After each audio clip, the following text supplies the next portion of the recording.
ومصليا أما بعد قال النبي صلى الله عليه وسلم من غش فليس منا او كما قال علیہ الصلاۃ والسلام۔ محترم ناظرین، نبی رحمت صلی اللہ علیہ وسلم کا فرمان ہے جو دھوکہ دے وہ ہم میں سے نہیں ہے۔ عزیز ساتھیوں، یقیناً کسی کو دھوکہ دینا یہ بڑا ہی خطرناک اور سنگین ترین جرم ہے۔ ایسا شخص نبی رحمت صلی اللہ علیہ وسلم کے فرمان کے مطابق وہ مسلمانوں کی جماعت میں سے نہیں ہے، یا نبی رحمت صلی اللہ علیہ وسلم کے طریقے پر چلنے والا نہیں ہے۔ عزیز ساتھیوں، کسی کو دھوکہ دینا یہ نہایت ہی خطرناک جرم ہے۔ بعض مرتبہ اللہ تبارک و تعالی ایسے مجرم کو دنیا میں ہی سزا اور عذاب میں مبتلا فرماتے ہیں۔ چنانچہ بیہقی کے اندر ایک بڑا ہی عجیب و غریب اور عبرتناک واقعہ مذکور ہے۔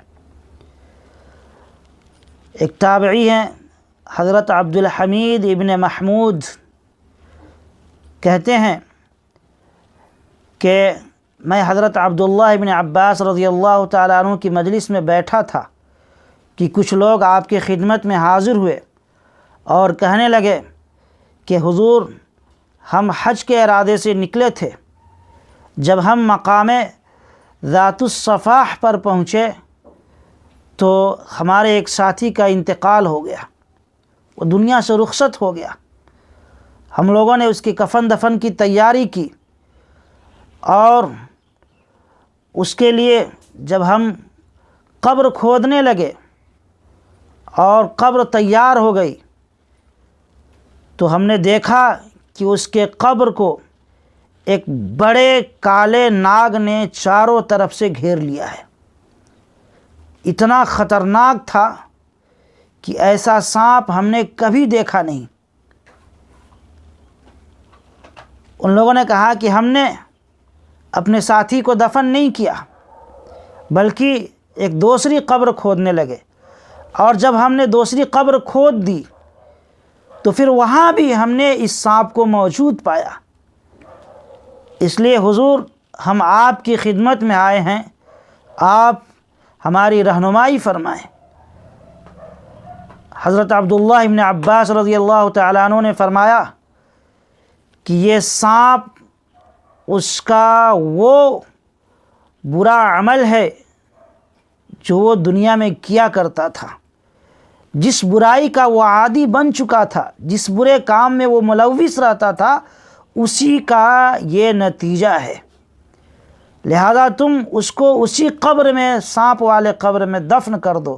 اللہ کی قسم، اگر تم ساری زمین کھود ڈالو گے تو ہر جگہ یہ سانپ تمہیں موجود ملے گا، اس سانپ سے تم نجات حاصل نہیں کر سکتے۔ بہرحال دوستوں، ان لوگوں نے اس آدمی کو اسی قبر میں دفن کر دیا، اور جب حج سے فارغ ہوئے اور سفر سے واپس اپنے وطن پہنچے تو وطن جا کر انہوں نے اس کی بیوی سے ملاقات کی، اس کی حالت دریافت کی، اور یہ کہا کہ بتاؤ تمہارا شوہر کیا کام کرتا تھا، کیا عمل کرتا تھا؟ تو بیوی نے کہا کہ وہ غلہ اور راشن بیچا کرتا تھا، اس کا روزانہ کا یہ معمول تھا کہ غلے کے بوری میں سے گھر کے خرچ کے برابر روزانہ غلہ نکال کر اور اس کی جگہ اتنی مقدار میں بھوس بھر کر کے اسی بھوس کو غلے کی قیمت پر بیچا کرتا تھا۔ یہ اس کا معمول تھا پوری زندگی کا۔ گویا کہ وہ دھوکہ دے کر راشن اور غلے کی جگہ بھوس بھر کر کے غلے میں ملاوٹ کر کے بیچا کرتا تھا۔ عزیز ساتھیوں، یقیناً یہ واقعہ بڑا ہی عبرتناک ہے۔ ہمیں اور آپ کو چاہیے کہ ہم اس واقعے سے سبق لیں۔ آج ہر چیز میں ملاوٹ عام ہو گئی ہے، دھوکہ عام ہو گیا ہے۔ پیٹرول، ڈیزل، یہاں تک کہ دودھ، چاول، دال، کھانے پینے کی چیزیں، کوئی بھی چیز آج محفوظ نہیں رہی ہے۔ یہ سراسر حرام اور ناجائز ہے، دھوکہ ہے، اور ایسا کرنے والا شخص یقین مانیے آقا مدنی صلی اللہ علیہ وسلم کے فرمان کے مطابق وہ مسلمانوں کی جماعت میں سے نہیں ہے، یا نبی رحمت صلی اللہ علیہ وسلم کے طریقے پر چلنے والا نہیں ہے۔ وہ لاکھ کہے میں مسلمان ہوں یا میں نبی رحمت صلی اللہ علیہ وسلم کا سچا عاشق اور غلام ہوں، ہرگز وہ غلام نہیں ہو سکتا، وہ تو دھوکہ دینے والا ہے، دھوکہ باز ہے۔ اور نبی رحمت صلی اللہ علیہ وسلم کا ایک اور فرمان ہے، من خدع فلیس منا، جو دھوکہ دے وہ ہم میں سے نہیں ہے، وہ مومن ہے ہی نہیں۔ المؤمن لا یخدع، فرمایا کہ مومن دھوکہ دے ہی نہیں سکتا۔ افسوس ہے کہ دھوکہ دینا اور دنیا کے کمانے کی چکر میں مال اور دولت کی لالچ نے آج ہم کو ایمان سے اور نبی رحمت صلی اللہ علیہ وسلم کے طور طریقے سے بہت دور کر دیا ہے۔ ضرورت اس بات کی ہے کہ ایسے لوگ اللہ کے سامنے توبہ اور استغفار کریں اور آئندہ ایسی گناہوں سے پرہیز کریں۔